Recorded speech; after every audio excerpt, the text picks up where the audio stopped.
I never thought my own son, a doctor, would look me straight in the eye as I bled out on a hospital gurney and tell me with total coldness, "I would rather die than save a failure like you." Those were the exact words that came out of Daniel's mouth when the doctors asked him to donate blood to save my life. What he didn't know is that I had a hidden camera recording every second of his betrayal.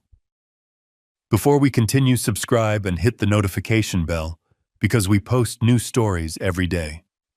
Leave a like and tell us in the comments which city and country you're watching from. My name is Michael Miller. I'm 68 years old, and for my entire life I believed I had raised my son right. I built a real estate empire from nothing, working 18-hour days for 40 years to give Daniel everything I never had. I paid for the best private schools in Chicago, a medical degree from a top university, and I even gifted him his first clinic when he graduated. I thought I had raised an honorable man, a doctor who understood the value of saving lives. How wrong I was. It all started on Tuesday, October 23rd, 2024 at 3 in the morning. I had been feeling strange for several days with abdominal pains that I initially blamed on my age. That night the pain became unbearable and I started vomiting blood. My neighbor David Rodriguez found me passed out in the hallway of my building in an upscale neighborhood and immediately called an ambulance. At University General Hospital, Dr. Robert Iglesias explained the severity of my situation. I had massive internal bleeding caused by ruptured esophageal varices, a complication I never knew I had. My blood pressure had dropped dangerously, and I needed an immediate transfusion of type O negative blood. The problem was that the hospital's blood bank had limited reserves of my blood type, and my condition was critical. "Mr. Miller, doctor," Iglesias told me with a grave voice, "we need to urgently contact compatible relatives. Your blood type is rare, and every minute counts." Nurse Linda Serrano had already called Daniel, who arrived at the hospital at exactly 5:15 in the morning. When I saw my son walk through the emergency room door, I felt a relief I can never describe. Daniel was 42 years old, a cardiovascular surgeon at a major clinical hospital, and he knew perfectly well that we shared the same blood type because he had donated for me years ago during a minor operation. I thought my nightmare was over. Dr. Iglesias approached Daniel and quickly explained the situation. "Dr. Miller, your father needs an urgent transfusion. You have the same blood type according to our records. Could you donate 400 milliliters? It's a matter of life and death." What happened next changed the image I had of my son forever. Daniel stared at me with an expression I had never seen on his face. It wasn't concern. It wasn't love. It was something much colder and more calculating. He remained silent for several seconds that felt like an eternity.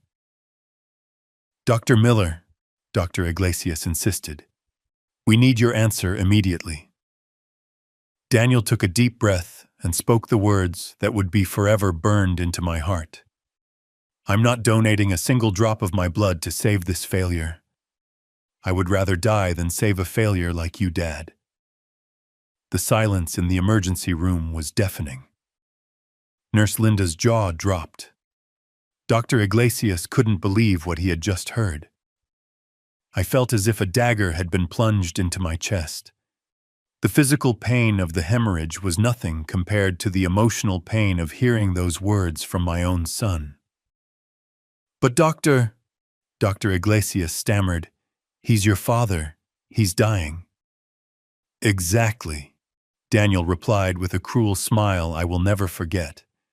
"And the sooner he dies, the better for everyone, especially me." After Daniel uttered those devastating words, Dr. Iglesias had to urgently find other options to save my life. Fortunately, they managed to locate a compatible donor at a neighboring hospital, and the transfusion was successful. But the emotional damage was already done. My own son had preferred to see me die rather than lift a finger to help me. During the next 5 days, I remained hospitalized. I decided to pretend my condition was more serious than it really was. The doctors had stabilized me, but I feigned confusion, extreme weakness, and difficulty speaking coherently. I wanted to observe my family's behavior when they thought I was on the brink of death, or even worse, losing my mind. On Friday afternoon, while pretending to be asleep in my hospital bed, I overheard a conversation between Daniel and his wife Jessica that chilled me to the bone. They had tiptoed into my room, believing I was unconscious due to the medication. "Are you sure he can't hear us?" Jessica whispered nervously, glancing at my bed. "Completely," Daniel answered with total coldness. "The doctors said he's having episodes of severe confusion. Besides, they're giving him strong sedatives. He won't know a thing." What I heard next showed me that my son's cruelty had no limits. Jessica began talking about their plans for my future, as if I were a burden they needed to get rid of as soon as possible. "Daniel, we can't wait any longer," Jessica said in a calculating voice. "You have to speed up the process to get him into the St. Teresa's nursing home. The longer we wait, the greater the risk he might fully recover, and we could lose our chance." "I've already spoken to the director of the home," my son replied. "They can have him ready by next Wednesday. Once he's there, it'll be much easier to prove he isn't fit to manage his own affairs." Jessica moved closer to the bed, where I lay motionless, controlling my breathing, to seem completely oblivious to their conversation. "And what about the properties?" she asked in a very low voice. "The apartment building downtown, the house in Florida, and especially the main bank account. According to the lawyer, he has almost $800,000 in cash, not counting the investments." "Everything is planned," Daniel replied with a confidence that terrified me. "Once he's in the nursing home, we'll present the medical documentation I prepared with my colleague, Dr. Vasquez. We'll certify that he suffers from advanced senile dementia and can't make his own financial decisions.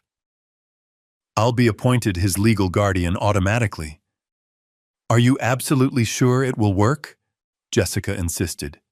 "We can't afford any mistakes." "If it's discovered that he's perfectly lucid—" "Don't worry," Daniel interrupted her. "I have 30 years of medical experience. I know exactly how to write a report that will be unquestionable. Besides, I've already spoken with Attorney Martinez. For $3,000, he'll handle all the legal paperwork without asking any uncomfortable questions." Jessica seemed to relax a bit, but she still had doubts. "And what if Sarah suspects something?" she asked, referring to my 16-year-old granddaughter. "You know she adores her grandfather. She's always been very close to him." "Sarah is a teenager," Daniel replied dismissively. "What can she do? Besides, once we have control of the finances, we can send her to study abroad. Far from here, far from trouble." The conversation continued for another 10 minutes, during which I discovered horrifying details about their plans. They had been preparing this operation for months, waiting for the right moment. My health crisis had been the perfect opportunity they were looking for. Daniel revealed that he had enormous debts I knew nothing about.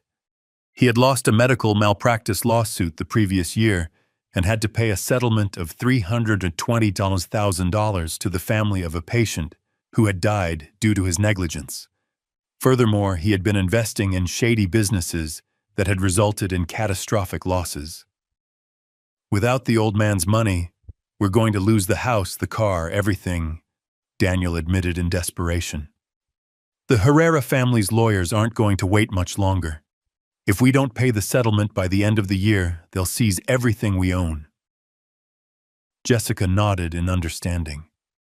"That's why it's so important to act fast. Once we have access to his accounts, we can pay off all the debts and start over." When they finally left, my mind was racing. In less than a week, I had discovered that my son had not only denied me the blood that could have saved my life, but he had also been plotting to steal everything I had worked for decades to build.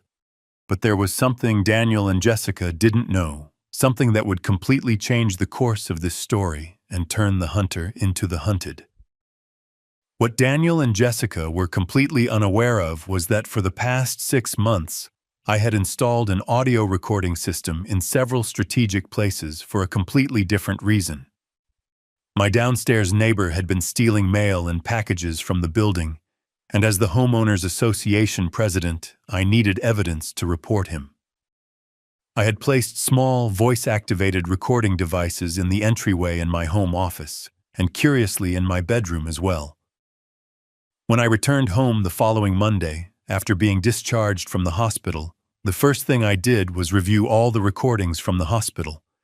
I had a portable device that I always carried in the inner pocket of my jacket, something I had bought on my lawyer's recommendation after some issues with difficult tenants in my rental properties.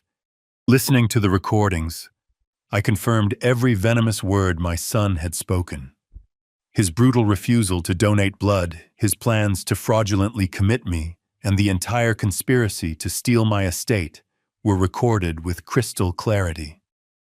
But I needed more information before I could act. For the next few days, I continued to feign weakness and mental confusion whenever Daniel or Jessica visited. It was crucial that they believed their plan was working perfectly. Meanwhile, I discreetly contacted my trusted private investigator, Ethan Morales, who had worked for me in the past, resolving issues with problematic tenants and conducting background checks on business partners. "Mr. Miller," Ethan said during our secret meeting at a coffee shop downtown, "I need you to give me all the details you can about your son's financial activities. If he really has the debts you mentioned, he must have left a trail."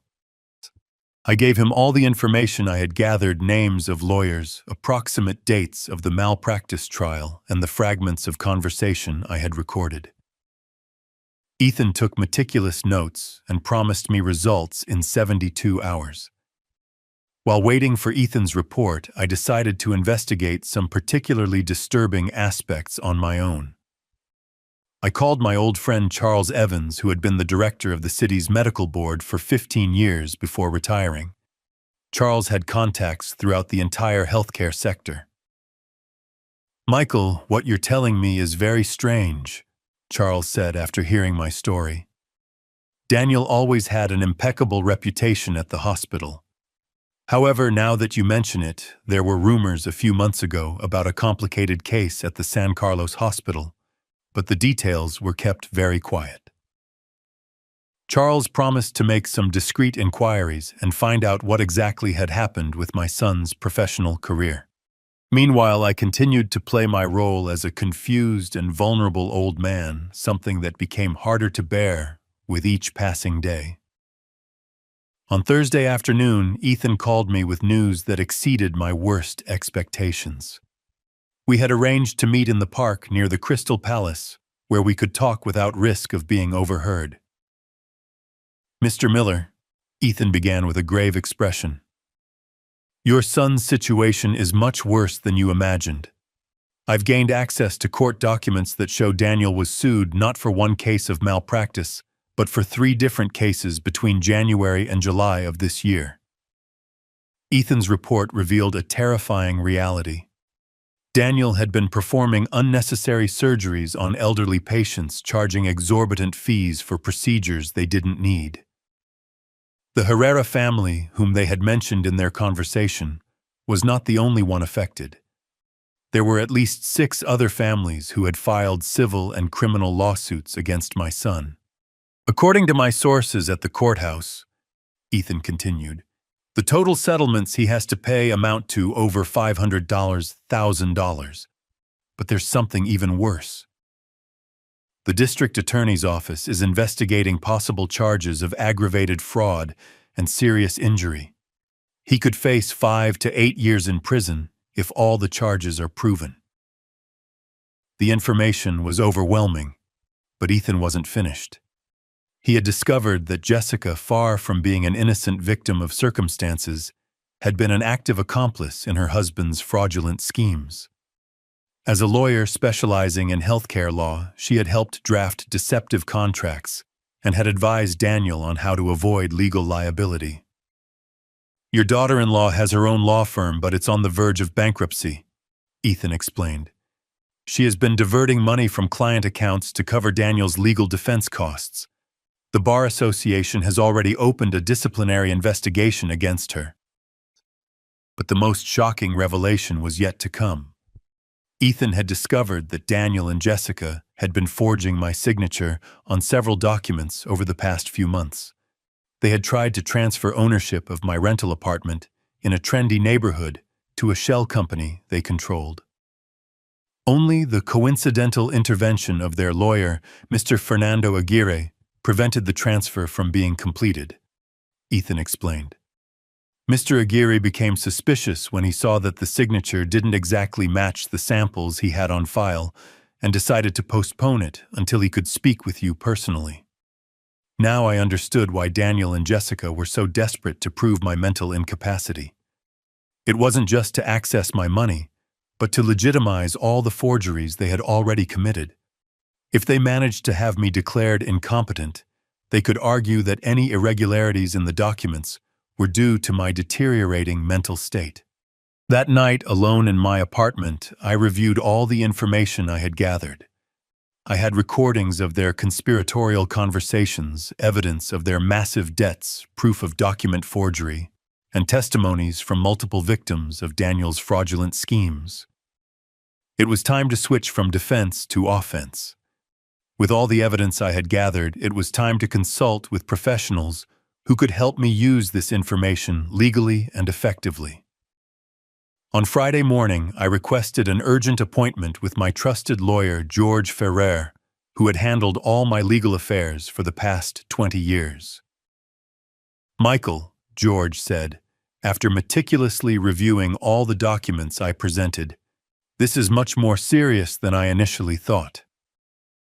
We're not just talking about an attempt at family fraud, but an organized criminal network affecting multiple victims."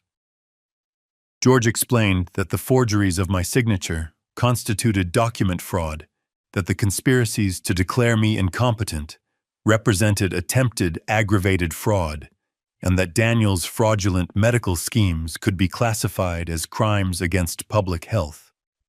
Each of these charges carried significant prison sentences. "However," George continued, "we must proceed with extreme caution. Your son and daughter-in-law are professionals with influential contacts in the legal and medical systems. We need a strategy that is absolutely irrefutable." During our 3-hour meeting, we developed a meticulous plan that would attack on multiple fronts simultaneously.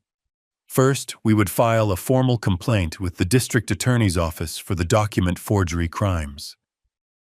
Second, we would send all the evidence of medical fraud to the medical board and the state's health agency. Third, we would file a civil lawsuit to recover any money they had managed to fraudulently withdraw. "But there's something more important than all of this," George warned me. "We need to protect all your financial assets immediately. If Daniel and Jessica suspect you're investigating them, they might try to accelerate their plans or even destroy evidence." That same afternoon, accompanied by George, I visited all my banks to implement additional security measures. I changed all my passwords. I established that any transaction over $1,000 required my physical presence with 2 forms of identification, and I requested to be notified immediately of any attempt by third parties to access my accounts. At the downtown bank branch where I kept my main account, the manager, Mrs. Linda Thompson, informed me of something that left me cold. "Mr. Miller," Linda said with obvious concern, "2 weeks ago your son visited us accompanied by a lawyer. They presented medical documentation that supposedly certified you were suffering from severe cognitive decline and requested access to your bank statements." "And what did you do?" I asked, containing my outrage. "Fortunately, our protocol requires that these types of requests be processed exclusively by the Central Legal Department, which takes at least 15 business days, Linda replied. Additionally, I requested to speak with you personally before proceeding with any changes to your account. But your son insisted it was impossible due to your mental state. George took detailed notes of this information and requested copies of all the documents Daniel had presented. When we reviewed them, we discovered something extraordinary. The medical certificates were forged, but not by Daniel directly, but by his colleague, Dr. Theodore Vasquez, who had apparently been paid to create fraudulent medical documentation. This considerably broadens the scope of the conspiracy, George observed. Now we have evidence that other medical professionals are involved in forging official documents. Over the next few days, while I continued to feign mental confusion in front of my family, I worked intensively with my legal team to strengthen our case. Ethan, my investigator, had managed to discreetly contact some of the victims of Daniel's medical fraud, and their testimonies were devastating. One of the victims, Mrs. Hope Cortez, a 74-year-old woman, told me her experience through a video conference that George arranged in his office.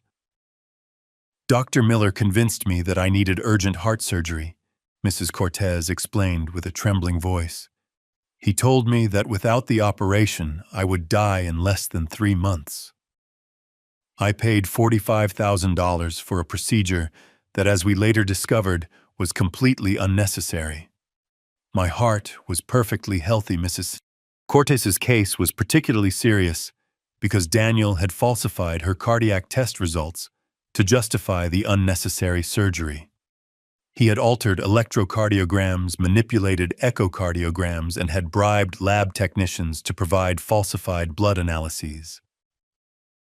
But the worst part, Mrs. Cortez continued, is that during the unnecessary operation, Dr. Miller damaged an artery that was perfectly healthy. Now I have real heart problems that I didn't have before I met him.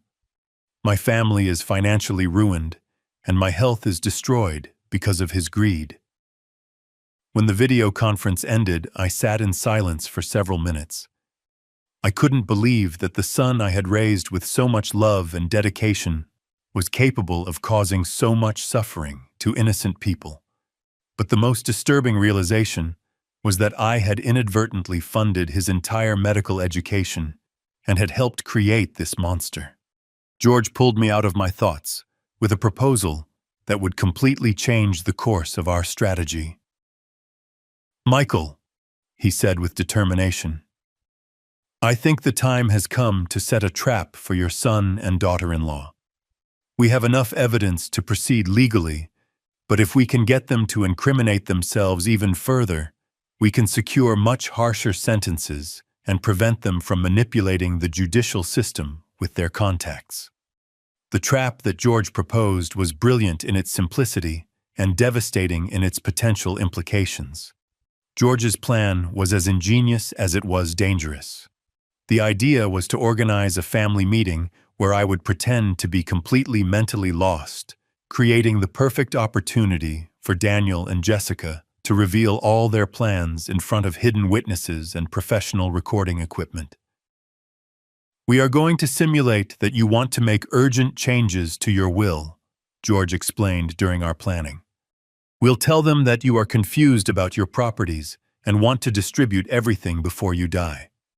This will force them to show their true nature and commit themselves further with incriminating statements. To execute this strategy, we needed the collaboration of our trusted lawyer, Mr. Aguirre, who had already demonstrated his integrity by stopping the previous fraudulent transfers. He agreed to participate after learning all the details of the conspiracy against me. "Michael," Mr. Aguirre assured me, "as a lawyer, I have seen many cases of abuse against the elderly, but never something so elaborate and cruel as this. It will be an honor to help you unmask these criminals." The following Wednesday, I called Daniel from my landline, making sure to sound confused and vulnerable. "My son," I said with an artificially trembling voice, "I need to see you urgently. I'm very worried about my things, about the money, about everything. I think I'm going to die soon, and I don't know what to do with my properties. Daniel responded with a false concern that I found nauseating after knowing his true intentions. "Dad, calm down," he said in a condescending tone. "Jessica and I will come over tomorrow afternoon to talk with you. Don't worry about anything. We'll take care of everything. But I don't remember where I have the important papers." I continued my act. "Sometimes I forget things, son. Do you think something serious is happening to my mind?" "It's normal at your age, Dad," Daniel replied, and I could detect a note of satisfaction in his voice. "That's why it's important that you settle all your affairs while you still can. Don't worry. We'll sort it all out tomorrow." That night, George and his team discreetly installed audio and video recording equipment in my main living room. They used tiny cameras hidden in picture frames, decorative plants even in the wall clock I had inherited from my father. The microphones were so small they were completely invisible but captured conversations with professional quality. "Remember, Michael," George instructed me, "you must appear confused but not completely incoherent. We want them to believe you can make decisions about your will, but that you're deteriorated enough to be easily manipulated." On Thursday at 4 in the afternoon, Daniel and Jessica arrived punctually at my apartment. I greeted them in my pajamas and robe with my hair disheveled, acting as if I had trouble recognizing them at first. "Daniel, is that you, son?" I asked, feigning confusion. "Oh, yes. And you are?" "What's your name?" "Oh, Jessica, of course." "Forgive me, sometimes I forget things." Jessica exchanged a significant look with Daniel. It was clear they interpreted my behavior as confirmation that my mental decline had advanced considerably since our last conversation. "Dad," Daniel said, sitting next to me on the couch, "you told us you wanted to talk about your properties and your money. What exactly is worrying you?" "I just don't know where the papers are," I replied, acting nervous. "I have a lot of money in the bank, right? And I have houses too. But I don't remember how many or where they are. I'm afraid that when I die, everything will be lost." Jessica leaned forward with a seemingly sympathetic expression, but I could see the greed shining in her eyes. "Mr. Miller," she said, in a honeyed voice, "don't you worry about that. Daniel and I can help you organize everything. Why don't you tell us what properties you remember having?" For the next hour, I pretended to be confused about my assets, while they tried to pry detailed information from me. I deliberately mentioned incorrect figures, wrong dates, and imprecise locations for my properties. Every mistake I made seemed to reassure them, more convincing them that I was truly losing my mental faculties. "Dad," Daniel finally said, "I think it would be a good idea for you to sign some documents to make sure everything is in order. Jessica can prepare the necessary papers so you don't have to worry about these things anymore." "What kind of documents?" I asked, feigning naivety. "Well," Jessica replied carefully, "we could draw up a general power of attorney so Daniel can manage your bank accounts and pay your bills. It would also be wise to transfer the properties to his name to avoid problems with the IRS when the time comes." "You mean when I die?" I asked directly. "Exactly," Daniel confirmed without showing any emotion. "It's the smartest thing you can do now while you're still relatively lucid." What they said next exceeded all my expectations. Believing I was completely vulnerable and manipulable, they began to reveal specific details of their plans that I had never heard before. "Look, Dad," Daniel said with chilling cruelty. "The truth is, Jessica and I have been preparing all of this for months. We knew that sooner or later your mind would start to fail, and we needed to be ready." "Daniel is right," Jessica added. "We've consulted with several specialists, and they all agree that the best thing for you is for someone younger and more capable to handle your financial affairs. But I can still think, I protested weakly. I'm not crazy. Daniel laughed with a coldness that froze my blood. Dad, last week you asked me the same question 3 times in 5 minutes. Yesterday you called Jessica by my mother's name, and she died 15 years ago. And right now you don't remember where you keep your important documents. Do you really think you're fit to manage $800,000?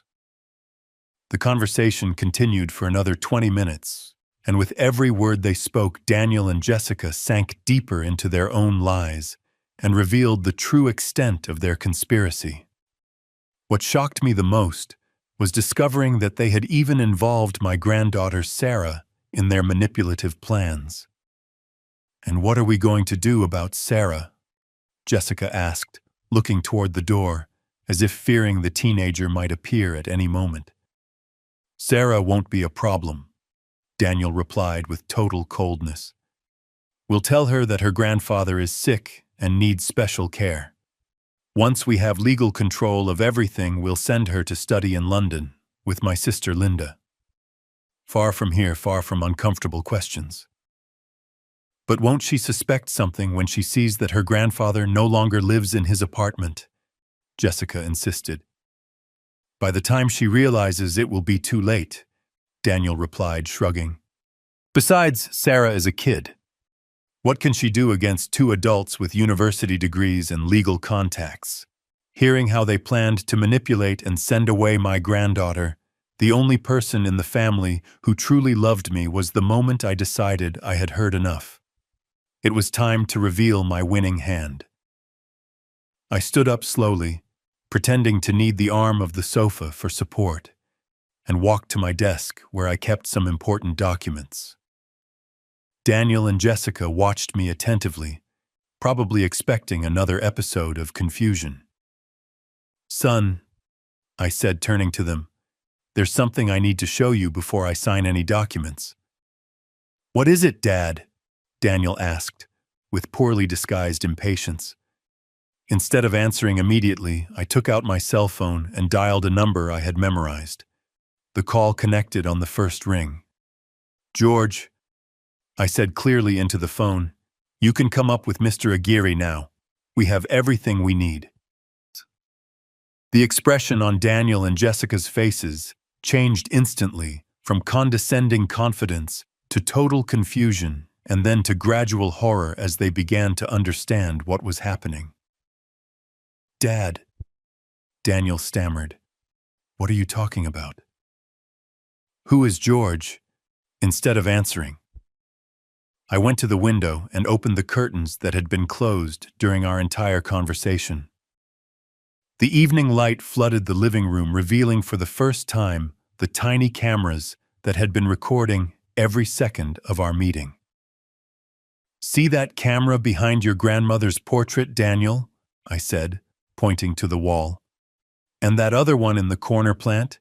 And the microphone hidden in the clock I inherited from my father?" Jessica shot up from the sofa, her face completely pale. "What does this mean, Michael?" she asked with a trembling voice. "It means, dear Jessica," I replied with a calm that surprised even myself, "that for the last 90 minutes you have confessed on professional cameras to all the crimes you have committed against me and plan to commit in the future." At that moment, footsteps were heard in the hallway and the front door opened. George entered, accompanied by Mr. Aguirre, my lawyer's associate, and 2 other people Daniel and Jessica did not immediately recognize. "Good afternoon," George said, addressing my son and daughter-in-law. "I am George Farrer Michael's attorney, and these are Inspector Davis of the police department and Prosecutor Torres." The silence that followed this introduction was deafening.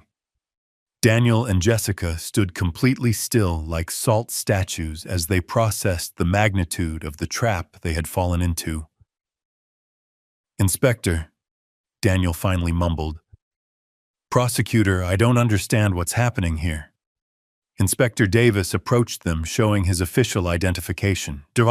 Daniel Miller and Mrs. Jessica Miller. You are under investigation for multiple crimes, including document forgery, attempted aggravated fraud conspiracy to commit fraud, and in Dr. Miller's case also for medical malpractice and serious injury against multiple patients. "This is ridiculous," Jessica shouted, partially regaining her composure. "We haven't done anything illegal. We were simply trying to help an old man who is clearly losing his mind." "Really?" Prosecutor Torres intervened with a cold smile. "Then, can you explain why you attempted to forge Mr. Miller's signature on property transfer documents, and why Dr. Miller submitted falsified medical certificates to 3 different banks claiming his father suffered from senile dementia when that is clearly not the case?" Daniel finally found his voice, but the words that came out of his mouth only worsened his situation. "How can you accuse me of forging medical certificates?" he protested. "I am a cardiovascular surgeon with 30 years of experience. I better than anyone can assess the mental state of my own father." "That is precisely why your actions are so serious," the prosecutor replied. "A doctor who uses his professional position to commit fraud against his own family and innocent patients deserves the most severe penalties our laws provide." George came over to me and placed a comforting hand on my shoulder. "Michael," he said, "are you ready to tell these authorities everything you have discovered about the criminal activities of your son and daughter-in-law?" I looked directly into the eyes of Daniel, the son I had raised with so much love and dedication, the man who had denied me his blood when I was dying, and who had planned to steal everything I had worked for decades to build. "Inspector," I said, with a firm, clear voice, "I have a lot to tell you." For the next 2 hours, my living room turned into a makeshift interrogation room, where I meticulously revealed all the information I had gathered over weeks of investigation. Inspector Davis took detailed statements while Prosecutor Torres reviewed every document, every recording, and every piece of evidence we had prepared. "I'll start at the beginning," I told the authorities as Daniel and Jessica sat in complete silence. "On October 23rd, my son denied me a blood transfusion that could have saved my life, telling me verbatim, 'I would rather die than save a failure like you.' All of this was recorded on my personal device." George played the recording from the hospital on the audio equipment we had set up. Hearing those cruel words again, but this time in front of judicial authorities, gave me a satisfaction I hadn't felt in months. "But that was just the beginning," I continued. "I later discovered that my son and daughter-in-law had been planning to have me declared mentally incompetent to steal my entire estate and pay off the enormous debts Daniel had accumulated from medical malpractice lawsuits." Prosecutor Torres interrupted my story to address Daniel directly. "Dr. Miller," she said in a stern tone, "our preliminary investigations have confirmed that you are facing at least 6 civil lawsuits for a total of $540,000 in settlements. Is this correct?" Daniel exchanged a desperate look with Jessica before answering. "Prosecutor, those lawsuits are completely baseless," he lied shamelessly. "They are disgruntled patients looking for easy money by suing successful doctors. My professional insurance will take care of everything." "Your professional insurance," the prosecutor replied with a sardonic smile. "According to our records, your insurance policy was canceled 8 months ago for non-payment of premiums. Furthermore, we have testimonies from at least 4 victims confirming that you performed completely unnecessary medical procedures on them." Inspector Davis took a bulky folder from his briefcase and began reading specific names and dates. "Hope Cortez unnecessary heart surgery, $45,000. Richard Navarro fraudulent spine operation, $38,000. Linda Lopez removal of a healthy gallbladder, $22,000. Shall I continue, Dr. Miller?" With each name the inspector mentioned, Daniel grew paler. It was obvious he didn't expect the authorities to have such detailed information about his victims. "But there's more," I continued. "During my recovery in the hospital, I overheard a conversation between Daniel and Jessica, where they planned to fraudulently commit me to a nursing home and forge medical documents to declare me incompetent. George then played the recordings I had obtained at the hospital, where Daniel and Jessica's voices could be clearly heard discussing their criminal plans. The audio quality was perfect, and every word was unmistakable. When the playback finished, Jessica finally lost the composure she had maintained until then. "This is an elaborate trap," she screamed, jumping to her feet. "A vengeful old man is making up false accusations against his own family. Michael never had cameras in his house. This is all a farce." Prosecutor Torres looked at her with an expression that could have frozen lava. "Mrs. Miller," she said in an icy voice, "are you suggesting that Mr. Miller forged the recordings where you confessed to multiple crimes? Are you implying he hired actors to imitate your voices with perfect precision? Or perhaps you think he bribed multiple victims of your husband's medical fraud to lie to the authorities?" Inspector Davis then approached Jessica and showed her another set of documents. "Furthermore, Mrs. Miller, we have evidence that you as a lawyer actively participated in the forgery of medical certificates and the attempted fraudulent transfer of properties. The State Bar Association has already opened a disciplinary file against you." "What medical certificates?" Jessica asked, trying to sound innocent, but her trembling voice betrayed her completely. "The certificates signed by Dr. Theodore Vasquez, stating that Mr. Miller suffered from severe senile dementia," the inspector replied. "Certificates that you presented at 3 different banking institutions trying to gain access to your father-in-law's accounts." George then intervened with information that was the final blow for Jessica. "Inspector," my lawyer said, "we have also discovered that Mrs. Miller diverted money from her own client's trust accounts to pay for her husband's legal defense. This constitutes aggravated embezzlement." The color drained completely from Jessica's face. It was clear she didn't know we had discovered that information as well.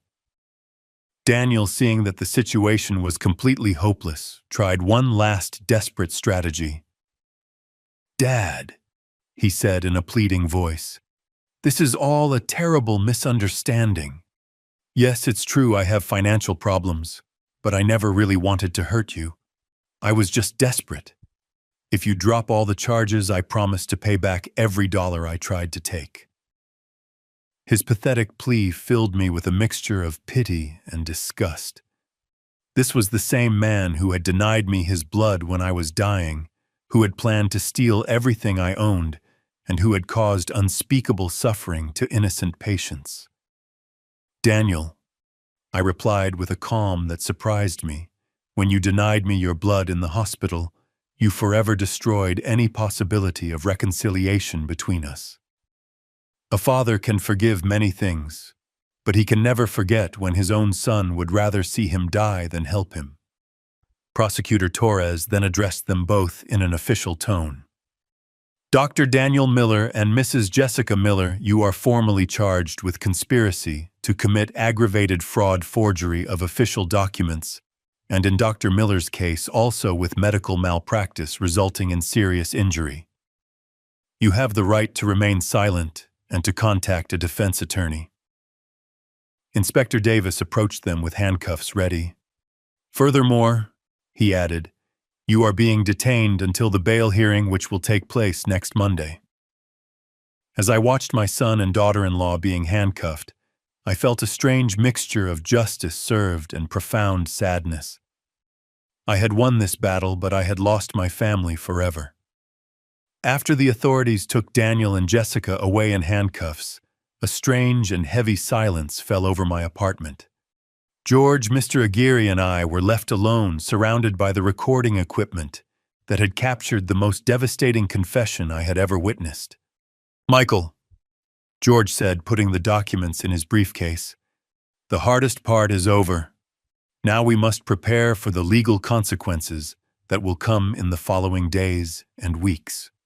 Over the next 3 days, the media picked up the story of the arrest of a prestigious cardiovascular surgeon and his lawyer wife for family fraud and medical malpractice.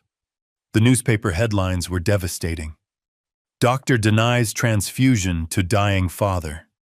Surgeon scams elderly patients with unnecessary operations. Lawyer steals client money to defend criminal husband. On Saturday morning, I received a call that completely surprised me. It was my granddaughter Sarah, who had been spending the weekend at her best friend's house when her parents were arrested. "Grandpa," she said with a trembling voice, "I just found out about everything from the news. Is what they're saying about Mom and Dad true?" The conversation with Sarah was one of the most difficult of my life. How do you explain to a 16-year-old girl that her parents were criminals who had tried to rob their own grandfather? How do you tell her that her father had denied me a blood transfusion that could have saved my life? "Sarah, honey," I said, choosing my words carefully, "your father and mother made very serious mistakes, but I want you to know that none of this is your fault, and that I will always love you no matter what." "Can I come see you, Grandpa?" she asked with a broken voice. "I don't have anyone else now." "Of course, my love," I replied immediately. "This will always be your home." When Sarah arrived that afternoon, she had a small suitcase and eyes swollen from crying. I hugged her for several minutes without saying anything, feeling her small body tremble against mine. "Grandpa," she finally whispered, "why did Dad do those terrible things to you? I always thought he loved you." That question forced me to reflect deeply on the mistakes I might have made as a father. I had spoiled Daniel, giving him everything without teaching him the value of hard work and sacrifice. I had been too permissive when he showed the first signs of selfishness and lack of empathy. "Sarah," I finally said, "sometimes people change in ways we can't understand or predict. Your father was overcome by greed and lost sight of what really matters in life." During that week, as Daniel and Jessica remained in custody awaiting their court hearing, the first consequences of their actions began to unfold. The San Carlos Clinical Hospital immediately suspended Daniel's medical license and launched an internal investigation into all the surgical procedures he had performed over the last 2 years. On Tuesday, Dr. Richard Herrera, the hospital's medical director, called me personally to apologize for not detecting the irregularities in my son's professional behavior sooner. "Mr. Miller," Dr. Herrera said, "I want to express our sincerest apologies. As a medical institution, we failed by not supervising Dr. Daniel Miller's activities more strictly. We are reviewing all of his cases and contacting every patient who may have been affected." That same week, the city's medical board officially announced Daniel's expulsion from the professional organization, meaning he could never again practice medicine in the country. The decision was unanimous and was based not only on the fraud against patients, but also on the violation of the Hippocratic Oath by denying medical assistance to his own father. In parallel, the Bar Association immediately suspended Jessica's professional license and froze all her law firm's accounts after confirming she had diverted client funds for personal use. On Friday of that week, George informed me about the first judicial decisions related to the case. "Michael," he said during our meeting in his office, "the prosecutor has decided to seek prison sentences of 6 to 8 years for Daniel for the crimes of aggravated fraud, document forgery, and medical malpractice. For Jessica, she's asking for 4 to 6 years for complicity in fraud and embezzlement." "And what are their chances of avoiding prison?" I asked. "Very slim," George replied categorically. "The evidence is overwhelming. They have multiple victims willing to testify, and the crimes are perfectly documented on audio and video recordings. Besides, the case has received a lot of media attention, which makes it unlikely that the judges will be lenient. During those days, I also received calls from some of the victims of Daniel's medical frauds. Mrs. Hope Cortez, the elderly woman who had undergone unnecessary heart surgery, contacted me to thank me for reporting my son. "Mr. Miller," she said with an emotional voice, "I know how difficult it must have been for you to report your own son. But thanks to your courage, my family and I will finally get justice. Your son stole my life savings and nearly killed me with an operation I didn't need." These conversations with Daniel's victims helped me confirm that I had made the right decision, no matter how personally painful it was. On Sunday evening, while I was having a quiet dinner with Sarah in my apartment, the phone rang. It was a call from the prison. Daniel had earned his right to a phone call and had decided to contact me. "Dad?" I heard his broken voice through the receiver. "Please, I need to talk to you, please." Sarah looked at me with questioning eyes, waiting to see my reaction. After several seconds of silence, I made the decision that would definitively mark the future of our relationship. "Daniel," I said in a firm but calm voice, "you have 5 minutes to say what you have to say." "Dad," Daniel began, with a voice I had never heard before, broken by sobs and desperation. "I know I don't deserve your forgiveness, but I need you to know that I never wanted things to go this far. Everything got out of control." Sarah came closer to me, and I could see tears streaming down her cheeks as she listened to her father plead from prison. I gestured for her to sit next to me because this conversation would affect her directly too. "Daniel," I replied, maintaining a neutral tone, "you had multiple opportunities to tell me the truth about your financial problems. You could have come to me as a son should to his father when he needs help. Instead, you chose to lie to steal, and when I needed you most, you denied me something as basic as a blood transfusion." "I know, Dad. I know," Daniel sobbed. "I was desperate. The lawsuits, the debts, the pressure. Jessica convinced me it was the only way to save our future, but I never really meant to hurt you." "You never meant to hurt me," I repeated with a bitterness I couldn't contain. "Daniel, you literally told me you would rather see me die than save my life. How can you now say you didn't want to hurt me?" The silence on the other end of the line lasted several seconds. When Daniel spoke again, his voice sounded even more desperate. "Dad, I was out of my mind. The pressure, the problems, everything. I said things I didn't really mean. Please, you have to believe me. I'm your son, I'm your flesh and blood." "That's precisely why it hurts so much," Ipashaim replied.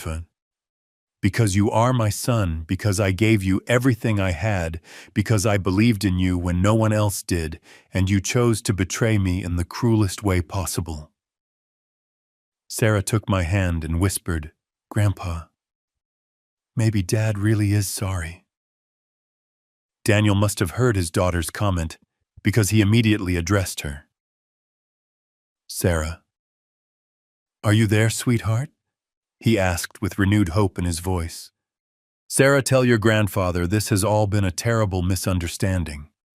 Tell him your dad isn't the monster they think he is." "Daniel," I interrupted him firmly, "do not involve Sarah in this conversation. She has nothing to do with the decisions you made as an adult." "But Dad," Daniel insisted, "Sarah is my daughter. She has a right to know that her father made mistakes, but that he's not a criminal like the media is portraying me."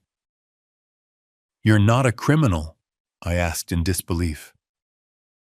"Daniel, you performed unnecessary operations on elderly patients, stole their life savings, forged medical documents, tried to steal my estate, and you denied me a transfusion, that could have saved my life. If that doesn't make you a criminal, then I don't know what does." The conversation was interrupted by a background voice telling Daniel his call time was ending. "Dad, please," he shouted desperately. "I can't go to prison. I won't survive there. Jessica is already talking to her lawyer about a possible deal with the prosecutor's office. If you drop the charges, maybe we can work something out." "Work something out," I repeated bitterly. "Daniel, do you really think that after everything you've done, after all the lives you've ruined, you can just work things out?" "I can pay back the money," he exclaimed. "I can compensate all the patients. I can do community service, whatever it takes." "With what money are you going to compensate anyone?" I asked him. "According to my investigations, you owe over $500,000 in settlements.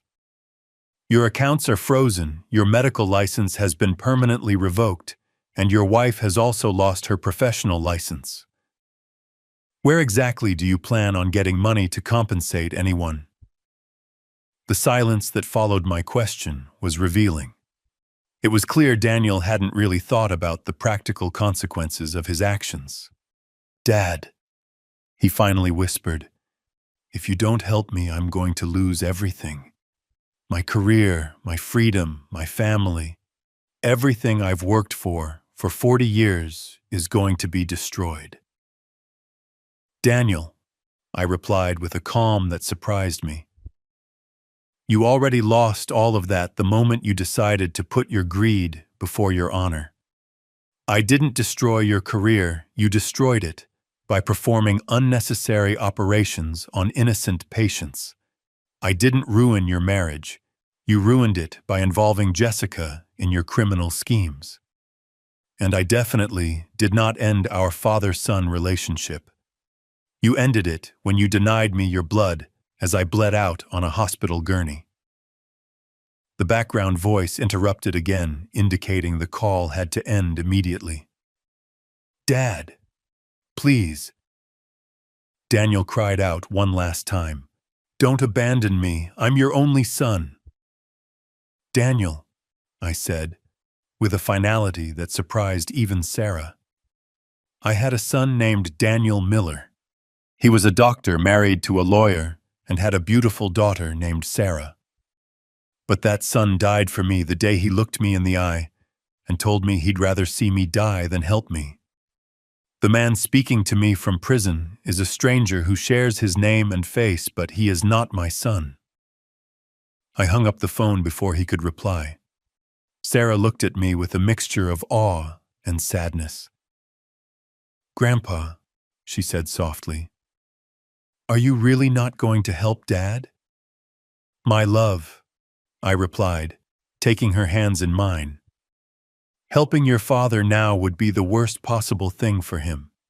If I let him avoid the consequences of his actions, he will never truly learn what he has done wrong. And more importantly, his victims will never get the justice they deserve." That night, while Sarah slept in the guest room I had specially prepared for her, I received another unexpected call. This time it was from Jessica, who had apparently also earned her call from the women's prison where she was being held. "Mr. Miller." I heard Jessica's voice through the receiver, noticeably different from her usual tone of professional confidence. Now it sounded broken, desperate, completely defeated. "I know I have no right to ask you for anything after everything that has happened, but I need to talk to you about Sarah." I was surprised that Jessica chose to start the conversation by talking about her daughter instead of pleading for her own freedom as Daniel had. "What about Sarah?" I asked, maintaining a cautious tone. "She has no one else but you now." Jessica continued, and I could detect genuine tears in her voice. "My sister in Florida can't take care of a teenager, and Daniel's parents died years ago. Please don't let Sarah pay for our mistakes." "Jessica," I replied firmly, "Sarah will always have a home with me. She is my granddaughter, and I love her unconditionally, but I can't say the same about you or Daniel." I know, Jessica murmured. Mr. Miller, I want you to know that this all started as a desperate idea when Daniel's financial problems became unbearable. I never imagined we would go this far, that we would do so much harm. A desperate idea, I repeated in disbelief. Jessica, you two planned for months to steal my estate. You forged medical documents, lied to financial institutions, and even involved corrupt doctors in your conspiracy. That isn't desperation, it's an organized criminal enterprise. The silence on the other end of the line lasted several seconds before Jessica spoke again, this time with a brutal honesty that caught me completely off guard. You're right, she admitted. Mr. Miller, during these days in prison, I've had time to reflect on everything we did, and I've realized something terrible. At some point, I stopped being a lawyer and became an accomplice to a con man. I helped Daniel steal from innocent patients. I stole money from my own clients, and we conspired to steal everything you had worked for decades to build from you. Her confession left me momentarily speechless. It was the first time either of them had fully admitted the magnitude of their crimes without excuses or justifications. Why are you telling me this now, Jessica? I finally asked. Because I want you to know that I completely understand why you reported us, she replied. And because I need you to know that whatever happens to me, Sarah had absolutely nothing to do with any of our crimes. She didn't even suspect we were having financial problems. Over the next few minutes, Jessica revealed additional details about the extent of their criminal activities that even my investigations hadn't uncovered. She told me about other doctors who had been involved in the unnecessary surgery scheme, about additional patients who had been scammed, and about the network of corrupt lawyers who had facilitated the document forgeries. Mr. Miller, Jessica continued, my defense attorney has explained that I will face between 4 and 6 years of effective prison time. There is no way to avoid it with all the evidence you gathered. But I want to ask you a favor that has nothing to do with me or Daniel. What favor? I asked, curious. Please do not let Sarah visit me in prison for the first few years of my sentence, she said with a determination I didn't expect. A teenager shouldn't see her mother in that environment. I want her to remember the successful lawyer I was before, not the criminal I became. This request impacted me deeply. For the first time since this whole nightmare began, Jessica was showing genuine maternal concern above her own interests. Are you sure about that, Jessica? I asked. Sarah might need to talk to you, especially during the first few months, as she adjusts to this new reality. I am completely sure, she replied with conviction.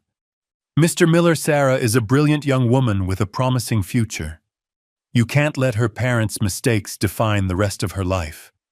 She needs stability, education, and above all, she needs the example of honorable people like you. The conversation was interrupted by the notice that the call time was ending, but Jessica had something more to say. Mr. Miller, she said quickly, there's something else you should know. Daniel is considering pleading guilty to all charges in exchange for a reduced sentence.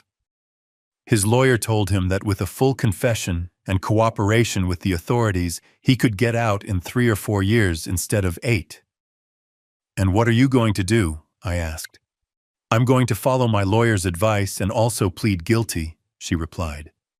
There's no point in prolonging this process with a long trial that would only cause more pain to Sarah and more suffering to the victims of our crimes. After hanging up, I sat in silence for several minutes, reflecting on the 2 conversations I'd had that night.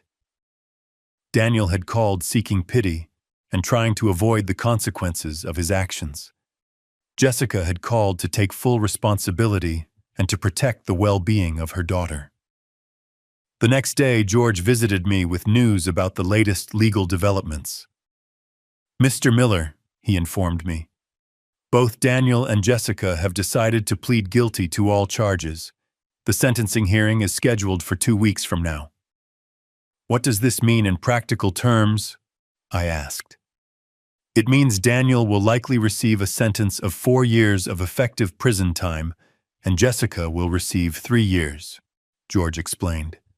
Additionally, both will have to pay full restitution to all their victims, which will leave them completely bankrupt for the rest of their lives.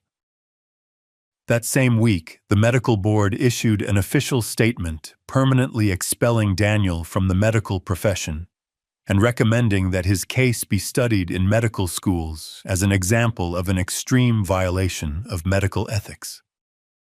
On Friday afternoon, as I was helping Sarah with her homework, I reflected on how a family that seemed perfect from the outside had completely collapsed in a matter of weeks.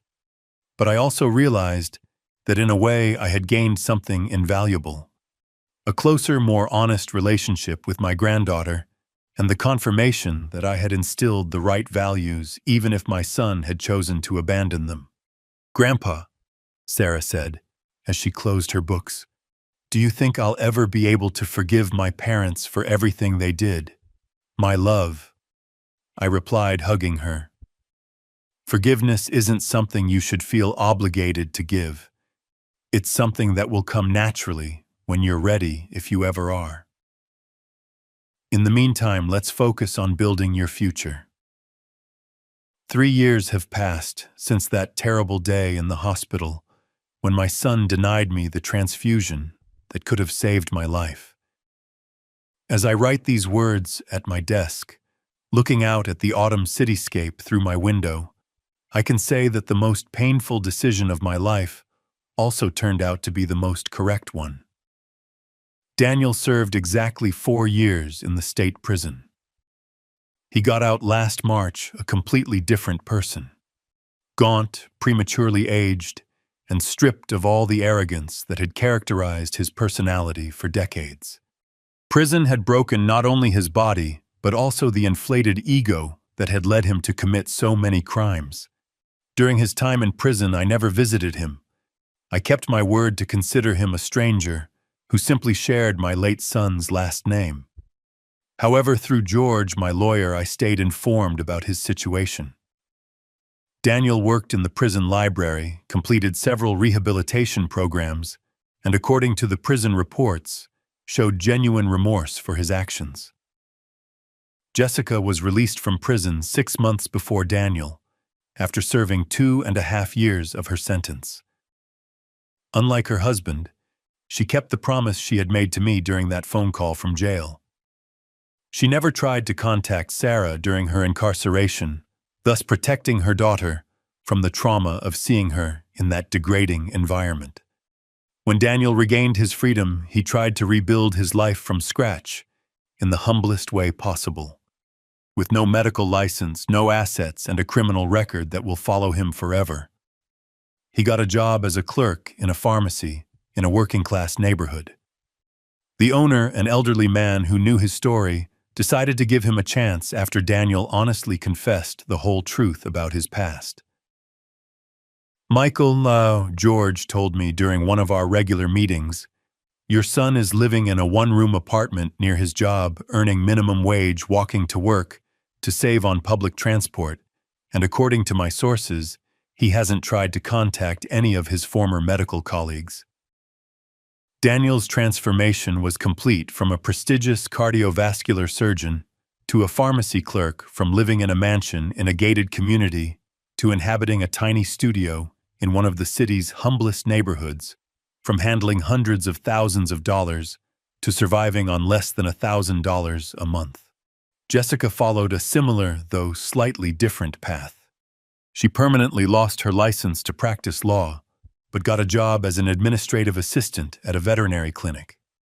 She lives alone in a rented apartment in a suburb, and from what information I've been able to gather, maintains an extremely low profile, avoiding any contact with her former professional circles. What has surprised me most is that Daniel and Jessica divorced during their time in prison. Apparently, the pressure of facing the consequences of their crimes completely destroyed their marriage. They now live separate lives, united only by the pain of having lost custody of their daughter and the regret for the decisions they made. Sarah, now 19, has grown into an extraordinary young woman. She graduated high school with excellent grades and is currently studying medicine at the same university where her father graduated decades ago. But unlike Daniel, Sarah has chosen to specialize in community medicine, with the goal of working in underserved areas to help people who cannot afford private health care. "Grandpa," she told me a few weeks ago during one of our weekly family dinners, "I want to be the kind of doctor my father should have been, but never was. I want to dedicate my career to healing, not to getting rich." The irony of the situation is not lost on me. The son who betrayed me in the cruelest way possible has indirectly given me the most wonderful granddaughter I could have hoped for. Sarah has inherited her father's intelligence, but she has also developed the compassion and integrity that he lost somewhere along the way. Over these 3 years, I have kept in regular contact with several of the victims of Daniel's medical frauds. Mrs. Hope Cortez, the elderly woman who was subjected to the unnecessary heart surgery, fully recovered from the complications caused by the fraudulent operation. With part of the money she recovered through the settlements, she established a small foundation that helps seniors identify and report medical scams. "Mr. Miller," Mrs. Cortez told me during our last phone call, "what your son did to me was terrible, but your courage in reporting him saved many other people from suffering the same fate. For that, I will always be grateful." The San Carlos Clinical Hospital implemented new medical supervision protocols as a direct result of the scandal caused by Daniel. Now, all non-urgent surgical procedures require a mandatory second opinion, and there is a monitoring system that tracks doctors' behavioral patterns to detect possible irregularities. As for my health, I have fully recovered from the hemorrhage that almost cost me my life 3 years ago. Ironically, the emotional stress of discovering my son's betrayal and the process of bringing him to justice gave me a new energy and purpose in life. At 71, I feel more vital and mentally sharp than I have in years. I have decided to use my experience to help other seniors who might be victims of family or financial abuse. I volunteer with an organization that specializes in detecting and preventing these types of crimes, sharing my story as an example that it is possible to fight back and get justice regardless of age or circumstances. 2 months ago, Daniel finally tried to contact me through a letter he sent via George. In it, he asked for forgiveness once again and expressed his desire to be a part of my life again, even in a very limited way. The letter was handwritten with a shaky script that reflected his emotional state, and each paragraph conveyed a remorse that seemed genuine. After reading the letter several times and discussing it with Sarah, I decided to reply. I wrote him a short letter explaining that while I could understand his remorse, the wounds he had caused were too deep to ever fully heal. I wished him good luck in his new life, but made it clear that our father-son relationship had definitively ended the day he denied me his blood in the hospital. The person who wrote this letter may be a good man now, I explained to Sarah after sending my response. But he is no longer my son. My son died the day he decided his selfishness was more important than his father's life. As I finish writing this story, I reflect on the lessons I have learned during these extraordinary years. I have discovered that justice, though painful to obtain, is essential for healing the deepest wounds. I have learned that age is not a barrier to defending oneself from those who try to take advantage of us, and more importantly, I have confirmed that genuine family ties are based on love and mutual respect, not simply on shared blood. My granddaughter Sarah represents the very best of what a family can be. Unconditional love, mutual support, and shared values that transcend difficulties. She is my true heir, not only to my material estate, but to the principles and dignity I have tried to uphold throughout my life. The story of my son Daniel serves as a warning to all who believe they can betray family trust without consequences. But it is also a story of hope, because it shows that it is never too late to stand up for what is right, no matter how painful the process may be. If you enjoyed this story, support us with a like, subscribe to the channel, and leave your opinions in the comments. To hear the next story, click on the box that appears on the left. Thanks for joining us.